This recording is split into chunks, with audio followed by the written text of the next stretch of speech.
So have you ever heard about this like almost magical yellow? It popped up, all over in Indian paintings, lighting up ancient texts, even making its way into some pretty famous works by those European masters. I'm talking Van Gogh, Turner, those guys. But then, poof, it's gone. Such a weird story. It really captures your attention. Yeah. And the material you dug up then isn't just some pigment they found in the ground and, oh, well, it went out of style. It's got a real twist. And the source of this color, you'd never guess. No, you wouldn't. From what we can tell, Indian yellow, sometimes it was called goggly, was something else entirely. All right, get this. Cow urine. Cow urine. You got it. Not some rare mineral, no exotic plant. Straight from the cow and the process. It's a bit... Well, that's kind of wild. From historical accounts, the whole thing was very specific. And honestly, a little unsettling. They'd feed these cows nothing but mango leaves and water. Yeah, not exactly a balanced diet, is it? Not at all. More like Ow. a crash diet with a very unfortunate goal. Yeah. And the poor cows. Descriptions from back then talk about them being weak, malnourished, all for the sake of this one yellow.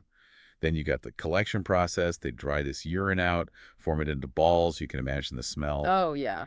Definitely not what you picture when you think of an artist at work. Right. Not that romantic image of the studio, sunlight streaming in. This was rough stuff. And it's actually what led to the end of Indian yellow. A full-blown investigation happened. Turns out, yeah, that's how they made it. And as people started caring more about animal welfare, well, that was that. Early 1900s, they banned it. Couldn't ignore the ethical side of things anymore. Which, good for the cows. But it does make you wonder, what was so special about this stuff? What made artists go crazy for it? Right. Terrible origin story, but amazing pigment. One thing, it didn't fade. Lots of yellows lose their vibrancy, change color over time. Indian yellow, it was known for staying true. Plus, some say its color actually got stronger in sunlight. That's wild, like it actually got better over time. That's what they say, luminous and stable. A dream for any artist. And we're talking about a time when those qualities were really hard to come by. It makes you think, did this unique color shape the way artists worked? When they couldn't use it anymore, did their styles change? That's a great question. And it's not just any paintings we're talking about. There's a thought that Indian yellow might be in one of the most famous artworks out there. You're thinking of the Starry Night. That's the one, that moon, that incredible glow. It's possible. Pinpointing the exact pigments artists used way back when, that's tricky. It takes serious scientific analysis. But the yellow in certain parts of the Starry Night, it does match up with what we know about Indian yellow. The way it looked, especially mixed with other colors, it could definitely create that effect. So from cow urine to a masterpiece, kind of a mind-blowing journey. Definitely. It makes you appreciate how even something as simple as a color can have such a complicated story behind it. And in this case, a pretty strange one. What about today? Say a modern artist wanted that exact look. Could they get their hands on real Indian yellow? Sadly, no. The original stuff, it's pretty much locked away in museums, archives of those old art supply companies. Since the ban, nobody makes it anymore. So it's a lost art, literally. Pretty much.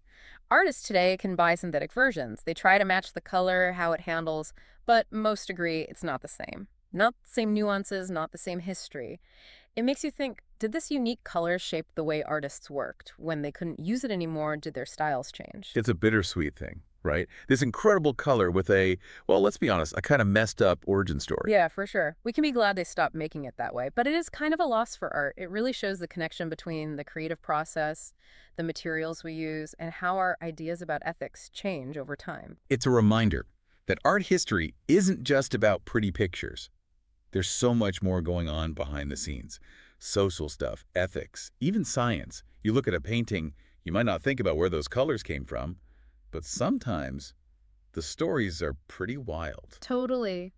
This whole deep dive into Indian yellow, it shows that even something as basic as a color can have a bizarre backstory. It makes you wonder what other hidden stories are out there. Maybe there are more Indian yellows just waiting to be discovered. It's like a whole secret history of art materials. Exactly. Makes you think twice about what you're looking at, doesn't it? It really does. You start to see things in a whole new light. Literally. Yeah, literally. Yeah.